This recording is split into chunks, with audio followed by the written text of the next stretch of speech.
अस्सलामुअलैकुम वरहमतुल्लाहि वबरकातुह। आज की इस वीडियो में इंशाअल्लाह मस्जिद से निकलने की दुआ सीखेंगे।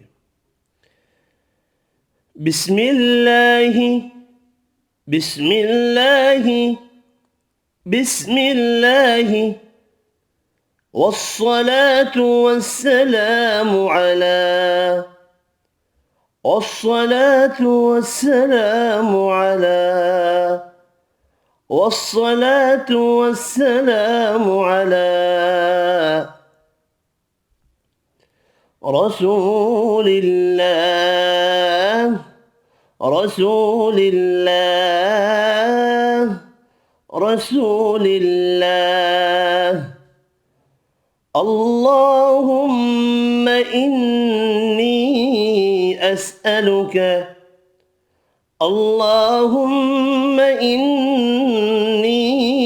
أسألك اللهم إني أسألك من فضلك من فضلك من فضلك اللهم اعصمني اللهم اعصمني اللهم اعصمني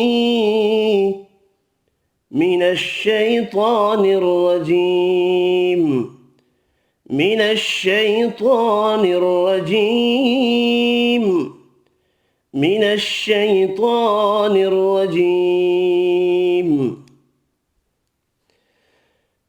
بسم الله والصلاة والسلام على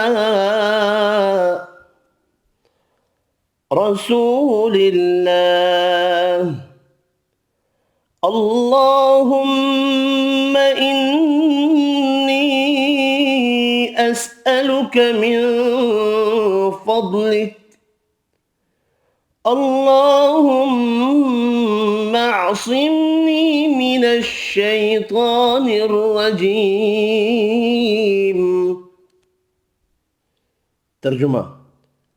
अल्लाह के नाम के साथ मैं निकलता हूँ और सलात व सलाम हो रसूलुल्लाह सल्लल्लाहु अलैहि व आलिहि वसल्लम पर। ए अल्लाह, मैं सवाल करता हूँ तुझसे तेरे फ़ज़ल का। ए अल्लाह, मुझे बचा के रख शैतान मरदूद से। मुस्लिम की रिवायत के मुताबिक सिर्फ़ अल्लाहुम्मा इन्नी अस्अलुका मिन फ़ज़लिक यानी यहाँ से यहाँ तक भी पढ़ लेना काफ़ी है। उम्मीद है ये वीडियो आपको पसंद आई होगी। मिलते हैं अगली वीडियो में। अल्लाह हाफ़िज़।